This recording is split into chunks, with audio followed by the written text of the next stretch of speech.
Hi guys, this video is brought to you today by my friend Shin, aka Weird8 Productions. Visit his channel with the link in the description to see his short films and his movie and cartoon compilations.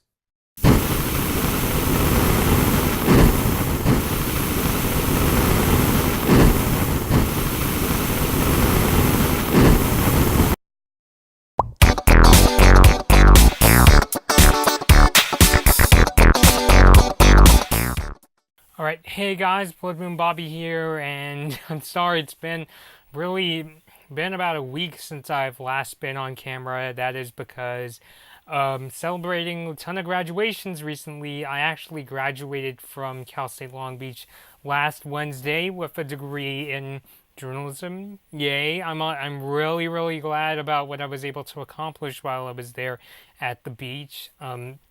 And I've just been going to a lot of graduation dinners. I must have been to 5 dinners over the last week. And Gabby and Steven, who's seen do some videos with me, have also graduated. Steven also graduated from Cal State Long Beach. And Gabby graduated from Fullerton College. So I really wish them the best. They're amazing people to work for, and they know a ton about films. So, but anyway, on to the main topic of this video. We are looking at after lots of speculation to a point where I was even thinking that this phone was announced weeks prior, but it was actually officially announced just very recently. It is the HTC U12, which is HTC's newest flagship phone and the successor to the U11, and it continues in the same vein as phones like the HTC One M7 and the HTC 10.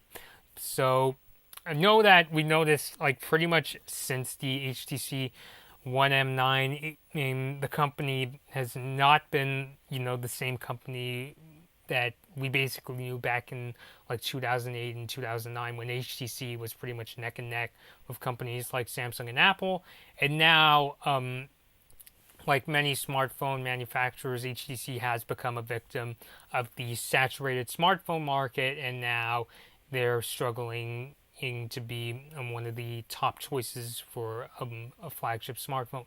So is the HTC U12 Plus, does it have the specs to bring HTC back to its former glory? We'll have to wait and see, but let's get into the phone itself. So the HTC U12 Plus has the Snapdragon 845 processor, which is a similar processor we've seen in recent flagships like the Samsung Galaxy S9, the LG G7 ThinQ, and even Sony's recent flagship. So it is good that it definitely has that processor.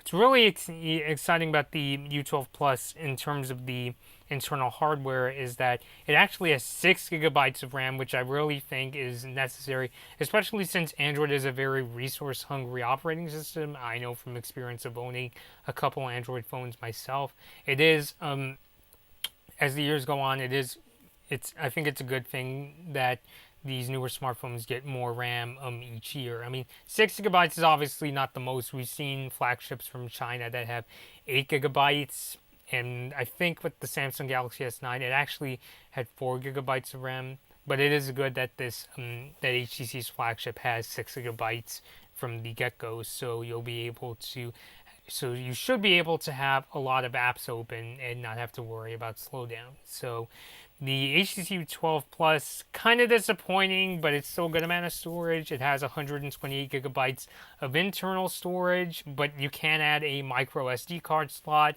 if you need to. So I think that's a really good addition. It does run Android Oreo. As expected, it will get updated to Android P when that comes out, hopefully later this year, and hopefully it'll come soon because, as you know, Android's kind of notorious for not getting the same software update out to as many phones as possible. So I'm hoping that at least within the first few months of Android P's release, it will come to the HTC U12. And the screen of the HTC U12 Plus, it is a 6-inch 2880 by 1440 Super LCD 6 screen, which, as you know, I tend to prefer LCD screens. OLEDs have definitely gotten better, but And admittedly, it's kind of surprising that HTC is kind of pulling an LG and that they're not going to be going the OLED route that Apple and Samsung have. But I still believe LCD, it's still the safe choice in my opinion because LCDs tend to be more color accurate and I don't know about the visibility in sunlight. I think these days OLEDs and LCD screens are both equally kind of tricky to see in sunlight. I know a few years ago LCDs had a slight advantage, but now I think it's pretty neck and neck. So I think that's what HTC is going for. And yeah, I even kind of noticed with the iPhone 10 when you look at it off angle, even though it's not as super saturated as the Samsung Galaxy S9, there is kind of a bluish tint. So, just in terms of personal taste, I do like that they went with LCD. If you want a brighter screen, this is probably not going to be the phone for you because that's definitely the one advantage I will give OLED screens is that they're definitely a lot brighter and they tend to be more vivid. So, if you're going for if you're more of a person who likes a color accurate screen, this is the phone for you. If you want something that's a bit more vibrant, and the HTC U12 would not be the first choice I would go to. And so the phone actually, like the HTC U11, it actually has both Google Assistant and Amazon Alexa. I'm assuming at some point it's going to have that very controversial Google Duplex system, which I really need to do a video on. In case you don't know, Duplex basically he lets you talk to your Google Assistant and say, "Hey, can you call this small business? I'd like to make a restaurant reservation," and it will actually call the business for you in a conversation style. I'll probably do a video on that. I was actually hoping to get one of my PR classmates to do a video with me, but we still got things to figure out. The screen is actually HDR10 capable, which should allow for basically more colorful movies and more even lighting with movies you download from Netflix or Google Play. I don't even know, does Google Play movies have movies in 4K HDR? Which anyway, but since it's an LCD screen, it doesn't take full advantage of HDR10, so you're going to have to keep that in mind. In terms of cameras, the U12 Plus, like a lot of flagships these days, has a dual lens 12 and 16 megapixel rear-facing cameras, and they can blur the background just like on the iPhone 10, and it does optically zoom. So you're able to have one lens that's more wide angle, one for telephoto for zooming in, and there's also dual selfie cameras. And like the rear-facing cameras, you can blur the background to take really classy-looking selfies. So I don't know if I would go as far as to say these dual lens setups. They're definitely a solution in terms of blurring the background and getting a lot of bokeh. It's those round circular shapes you see in a lot of portraits. I'm still not quite as convinced that they're as good as DSLR, but I do think in terms of taking smartphone photos, they are a good solution. And yeah, the U12 Plus has a 3500 milliamp hour battery. And in terms of battery, the U12 Plus does have a glass back, fortunately, and at least on the blue color, you could actually see the insides of the phone. You could see the processor and other electronics in the right kind of lighting. I guess it's kind of like the fancy version of those old Game Boy Colors, those transparent Game Boy Colors, where you could see the circuit board and other innards. But yeah, it is a glass back, so you might want to be careful. If you want to be really safe, you may want to get a D-brand skin or a case with your HTC U12 Plus. And unfortunately, the one kind of instance I would forgive a phone for having wireless charging is if it had a glass back, is if it has wireless charging, because that's definitely the one flaw with phones with metal backs, in that electricity basically can't pass through aluminum. It can only pass through metal and glass and plastic. So, but unfortunately the U12 Plus doesn't have that feature, so I guess the glass back is mainly just there for looks. But also keep in mind that if you really want to be careful, you're probably going to want to get a case because um, as I do this on accident too. We all drop our phones, so you're gonna want to be careful. And my iPhone SE almost dropped. I mean, it hit my laptop, but it didn't like fall on the floor. And another thing about the HTC U12 Plus is that the screen, it has very minimal bezel, no notch, thankfully. I mean, I think I could get used to phones that have a notch, but I haven't owned one yet. And also, I just think notches are really just there just for the sake of design. I tend to see notches as being there because smartphone manufacturers want to get as much screen as possible, but they want to save just enough screen for the earpiece and the front-facing camera. But I am glad that HTC is going in more of a Samsung route, and that instead of a notch, you do get these really thin bezels at the bottom and the top. And personally, I prefer that way. I even kind of wish Apple went that route with the iPhone 10, but of course they wanted to start a trend. Not a very practical trend, but a trend nonetheless.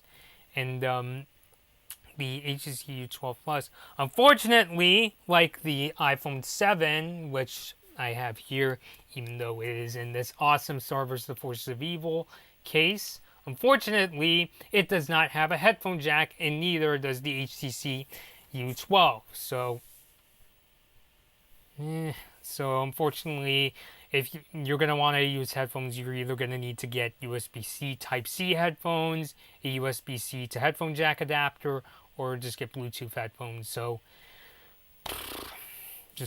I don't know what you can do. I mean, I honestly thought I would get used to that, but it's really a pain in the ass when I want to charge my phone, but I want to listen to music. And I don't know about USB-C, but I've tried a lot of adapters that convert lightning to headphone jack, and unfortunately none of those have worked out well. I bought a couple of them, neither of them work. So I'm at least hoping that you can get an adapter that converts that has a USB-C adapter that has headphone jack on one end and a USB cable on one hand, so you can charge your phone and listen to music at the same time. If that doesn't work, then holy shit, HTC. But yeah, unfortunately, that's just kind of the trend that they want to go. I'm kind of noticing not every smartphone is dropping the headphone jack. Like, yes, there's phones like the iPhone 10, the Google Pixel 2, and now the HTC U12 Plus. They don't have headphone jacks, but there's still plenty of smartphones out there that do. Phones like the Samsung Galaxy S9 and the LG G7 Thin Q have headphone jacks, thankfully. So, yeah, I mean, this is definitely something that at least I and a lot of other people can't get used to. When I see people, on the street using like an iPhone 7 these days, they're always carrying around the Lightning to headphone port adapter. So, yeah, because I mean, I honestly could do an entire video on that. I mean, with something like when I think of like companies like when Apple dropped the headphone jack, I think they were thinking it was going to be like when they dropped the Super Drive from their MacBooks.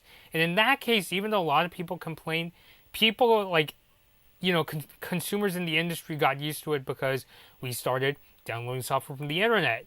We started Netflix and chilling. But in the case of a headphone jack, especially since in the case of, Lightning headphones are still way more expensive than 3.5 millimeter headphones, Bluetooth headphones are expensive, and USB-C headphones are very difficult to come across. So, I shouldn't say unfortunately, but, this is definitely the kind of sacrifice that was not, a really good idea. Mainly because the alternatives to a headphone jack are either very hard to come by, or when we do find them, they're very expensive, compared to headphones. So, unfortunately, that's just the way it is with companies like HTC, Apple, and Google, which ironically, the Google Pixel phones are manufactured by HTC. But it is what it is. If you yourself are able to get used to a life without a headphone jack, please let me know. And maybe you can suggest something to everybody in the comments. But anyway, moving on. The squeezing feature is back. I may actually have a video that shows you how this works. And it's kind of a step up from the squeezing on the HTC U11, which, in case you don't know, the squeezing basically allows you could squeeze the side of the phone to open an app, or you could, among other functions, so I know you could squeeze to open an app, and you could also do. I noticed a video on HTC's website where if you're using Google Maps, you could actually double squeeze on the sides, like you could double squeeze, and you could zoom in on the map. It's kind of gimmicky, but I could see things like opening apps and other features kind of becoming commonplace. But things like zooming in, I kind of find a little gimmicky. And the phone will support AT&T, Verizon, and T-Mobile at launch. Sprint unfortunately is not included, so hopefully the phone will come to Sprint and at some point if you're a subscriber to Sprint. And so that's basically the HTC U12 Plus. It will come in ceramic black, flame red, and translucent blue, which, like I said before, translucent blue, you can see the innards of the phone in the bright kind of lighting. Unfortunately, and this really bums me out as a person who really likes red, and now my face is going to melt again. Flame red won't be coming to the United States officially, so my guess is you'll probably have to get it on something like Amazon or eBay if you really want it, which is a real bummer. So yeah. So in terms of pricing, the HTC U12 Plus will start at $799 for 64 gigabytes and $849 for 128 gigabytes, which is kind of pricey, especially since there's a lot of competition out there with guys like OnePlus and Google. Well, Google's still kind of pricey, but there's a lot of Chinese manufacturers out there like OnePlus and Xiaomi, which offer phones for a better price. I don't know if I could say Huawei or ZTE anymore, especially with what's going on with the U.S. government and how ZTE in particular. I mean, I know President Trump did say that he is now going to try to help them, but their fate is kind of on shaky hands. So, but anyway, that's basically the HTC U12 Plus. So, what do I personally think? While on paper, the HTC U12 Plus is definitely a modern smartphone, and I do think HTC is trying to stand out with things like squeezing and stand out in ways that, even if the industry is really dumb with things like getting rid of the headphone jack, or at least continuing on the trend of disappearing headphone jacks. It's definitely not going to be the kind of smartphone that brings people back to HTC, unfortunately. I mean, I did watch a video on LG's success, after the disappointing sales of the LG G5, the modular phone. They did find success with the LG G6, which was kind of a more mainstream flagship. So hopefully, going in this direction will help HTC as well. The thing about HTC is many of the things that made the company famous are now just kind of becoming industry standards and cliches in the smartphone market. I mean, when I think back to HTC's glory days when they started getting into smartphones, I think of phones like, the HTC HD2 was one of the first smartphones that I personally knew that had a really large screen. At the time, it had a 4.3-inch screen, which back then was bonkers, but people really liked. And HTC, they also made the Evo 4G, the HTC Evo 4G, which was the first 4G smartphone in the United States. And then they came out with the HTC One M7, which had a metal back. Even though, yes, Apple had metal phones before, it was the first time an Android manufacturer came out with a relatively big screen phone. It was really well crafted, and it had metal back, and it was really well-liked phone. It had a really nice screen and had those really iconic boom sound speakers, the dual front-facing speakers, which made it one of the nicest sounding phones in the smartphone industry. But now many of those features have just become cliches in the smartphone field. Everybody is now trying to make, a smartphone with premium materials, whether it be glass or metal. Everybody, is making a smartphone with a big screen. I mean, Jesus Christ. I mean, mainstream smartphones now, have phones that are like 4.7 inches, 5 inches, 5.5 inches, 5.7 inches, and 6 inches, So, many of these features, it may have made HTC stand out back in the day. Now, because everybody, has caught up, now, HTC is now the one that has to play catch up, and now they're the ones that have to really have, they have to really try to stand out. And I just don't know, even though this HTC U12 Plus sounds amazing, I don't know if it's really going to stand out. When I talked about LG, because the thing with LG, even though, yeah, they've had some tough times, as far as I know, they've ironed out their issues. I myself had the boot looping issues. Like, went through 2 Nexus 5X phones, even though they were slow phones. I still really like the phones, but, they broke because they boot looped. And several other LG phones, also boot loop. Like, I know there were boot looping issues on the LG G4. There were boot looping issues on the LG G5. So, but the thing about LG is that it's still a reputable brand. Everybody, knows, LG, not just for their smartphones, but for their other electronics, like their televisions. And interestingly enough, according to one video, their most profitable market is their home appliances. So, LG at least still has good footing, whereas HTC, unless you're a smartphone or a VR enthusiast, you don't really know who they are as much. I don't hear HTC's name as much among the casual smartphone buyers, because even though myself included, we may be enthusiastic about following the tech industry, we're still a really tiny crowd compared to the mass market. So while I think the HTC 12 is a really modern smartphone and it has really good ideas, it remains to be seen if it's going to bring HTC back to its former glory. But in this really saturated smartphone market, it's really hard to say, what's going to be the really big new thing. As much as I understand, it takes time to innovate. We don't see, the Macintosh revolution, every single year. That's impossible. I don't really know, what HTC could really do. I mean, the most they could really do is ramp up their advertising thing at this point. So, yeah, I mean, I'm hoping the HTC U12 sells well, and if it's a resounding success.